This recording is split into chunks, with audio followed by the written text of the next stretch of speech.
నమస్తే, welcome to college TV. ప్రస్తుతం మనం గాంధీ హాస్పిటల్లో ఉన్నాం. మన నిరుద్యోగులు గత కొన్ని రోజులుగా అనేక పోరాటాలు చేస్తూనే ఉన్నారు. మన నాయకు కూడా గత కొన్ని రోజులుగా అమర నిరాదీక్ష చేస్తుంటే ఏదైతే యూనివర్సిటీలో ఈ ప్రోగ్రాం మొదలుపెట్టిండో పోలీసులు బలవంతంగా హాస్పిటల్కి అయితే తరలించడం జరిగింది. అయితే గాంధీ హాస్పిటల్లో ప్రస్తుతమైన చికిత్స పొందుతుండు. గత కొన్ని రోజులుగా ఏదైతే మేనిఫెస్టోలో వాళ్ళు కాంగ్రెస్ ప్రభుత్వం ఏవైతే హామీలు ఇచ్చిందో ఆ హామీలను మాత్రమే నెరవేర్చండి, మిగతా వేరే డిమాండ్స్ మా ఏం లేవు, మా నిరుద్యోగులను ఆదుకోండి, గత ప్రభుత్వం పైన ఏదైతే విమర్శలు చేసిర్రో ఆ విమర్శలు మీ మీద రాకుండా చూసుకోండి అని చెప్పేసి గత కొన్ని రోజులుగా విద్యార్థి నాయకులు నిరుద్యోగులు చెప్తూనే ఉన్నారు. ఒకసారి ప్రస్తుతం మనతో పాటు నాయకుడు ఉన్నాడు, ఒకసారి ఆయనతో మాట్లాడదాం. అన్న నమస్తే. ఎన్ని రోజులుగా ఈ అమర నిరాదీక్ష కొనసాగుతుంది? నమస్తే అండి, నా పేరు మోతిలాల్ నాయక్. తెలంగాణలో ఉన్న నిరుద్యోగుల డిమాండ్ల కోసం ఉస్మానియా యూనివర్సిటీలో ఆమరణ నిరాహార దీక్ష చేస్తా అంటే నన్ను బలవంతంగా వచ్చినారు. బలవంతంగా ఎత్తుకొచ్చి పోలీస్ స్టేషన్లో విరమించమన్నారు. నేను విరమించనని చెప్పిన. క్రిమినల్ కేసులు వేస్తా అన్నారు. నేను విరమించనని చెప్పిన. హాస్పిటల్కి పంపించినారు. హాస్పిటల్ నుంచి కంటిన్యూ చేస్తూనే ఉన్నా. ఈ రోజుకి ఇది 4వ రోజు. నా డిమాండ్లు ఏంటంటే గ్రూప్ 1 1:100, గ్రూప్ 2 2000 పోస్టులు, గ్రూప్ 3 3000 పోస్టులు, డిఎస్సి పోస్ట్ పోన్ చేయాలి, మెగా డిఎస్సి 25,000 వేయాలి, జియో నెంబర్ 46 రద్దు చేయాలి, ఆర్టీసీ ఉద్యోగాలు ఇవ్వాలి, నిరుద్యోగ వృత్తి 4,000 నెలకు 4,000 రూపాయలు ప్రకటించాలి. ఇవన్నీ నేను చెప్పినవి కావు. స్వయాన ముఖ్యమంత్రి గారే, ఈరోజు ముఖ్యమంత్రి గారే ఆ రోజు సోమాజిగూడ ప్రెస్ క్లబ్లో చెప్పినారు.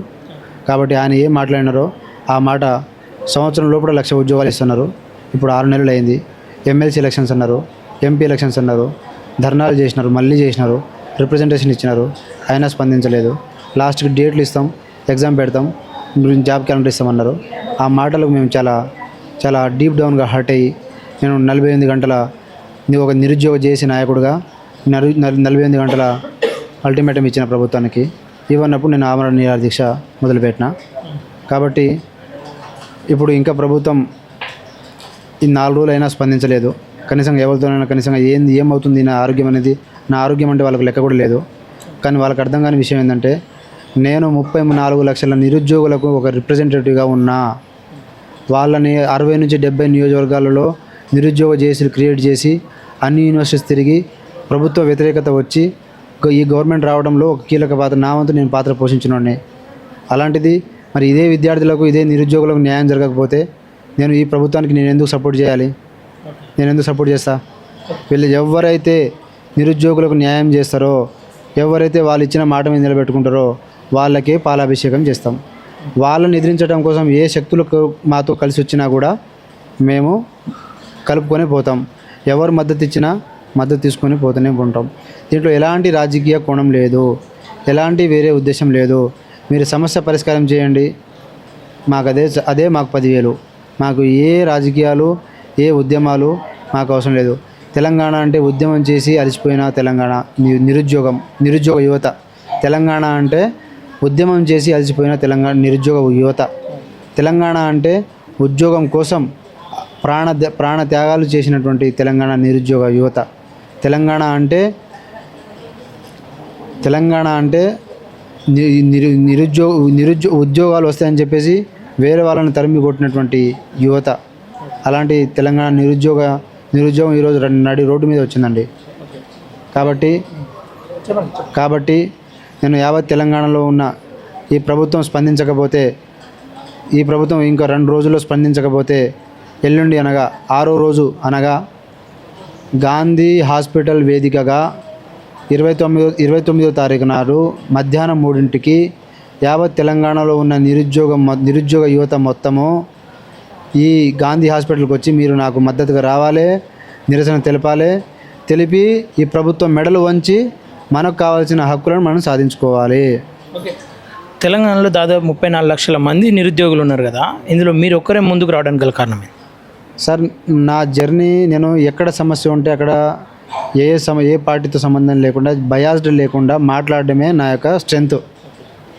అట్లా హాస్టల్లో ఉన్న సమస్యల నుంచి, యూనివర్సిటీ సమస్యల నుంచి, తెలంగాణలో ఉన్నటువంటి నిరుద్యోగం అంటే ఒక ప్రభుత్వం మార్చడంలో నిరుద్యోగుల సమస్య నుంచి, విద్యా సమస్యల నుంచి, ఉద్యోగ సమస్యల నుంచి, వైద్య సమస్యల నుంచి ఇలాంటి సమస్యల మీద నేను మాట్లాడుతున్న వ్యక్తిని.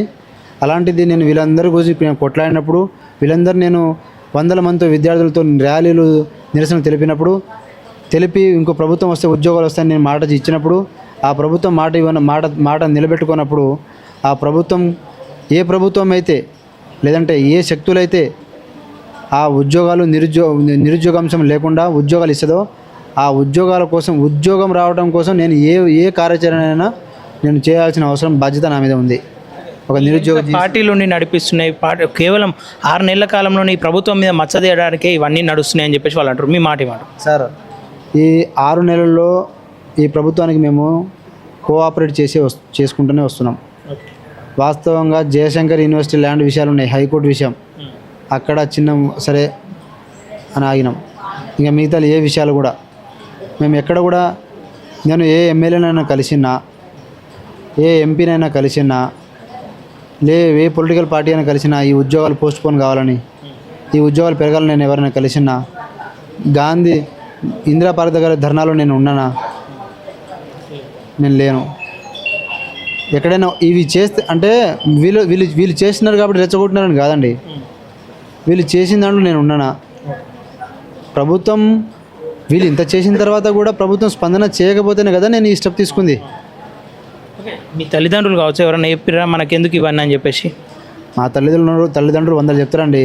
మరి శ్రీకాంత్ చారి గారికి వాళ్ళ తల్లి చెప్పలే? తెలంగాణ కోసం చచ్చిపోయిన త్యాగాలు చేసినటువంటి అమరవీరులకు వాళ్ళ తల్లిదండ్రులు లేరా? చెప్పలేదా? సుభాష్ చంద్రబోస్కు వాళ్ళ తల్లి చెప్పలే? భగత్ సింగ్ వాళ్ళ తల్లిదండ్రులు చెప్పలే? వాళ్ళ తల్లిదండ్రులు లేరా?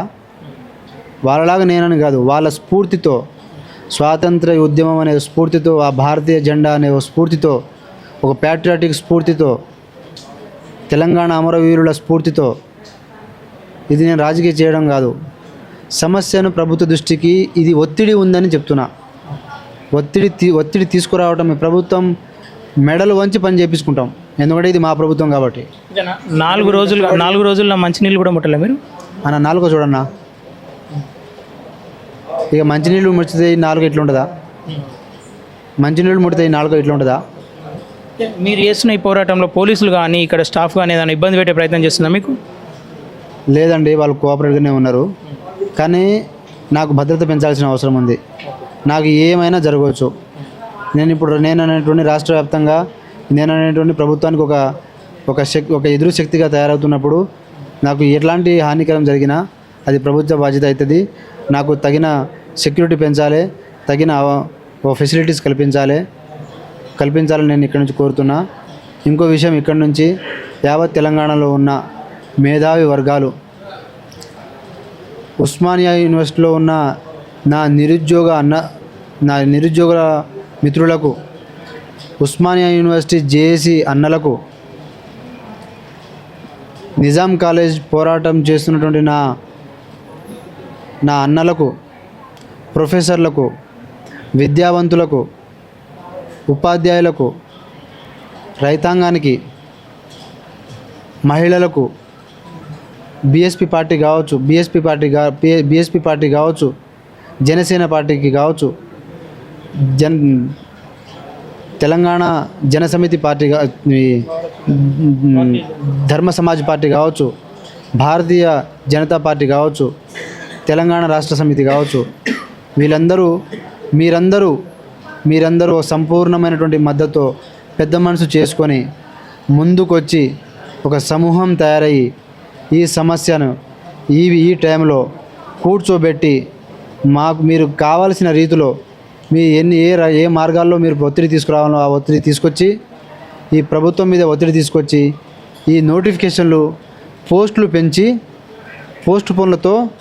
పోస్టులు పెరిగి మాకు ఈ నోటిఫికేషన్ రావాలి.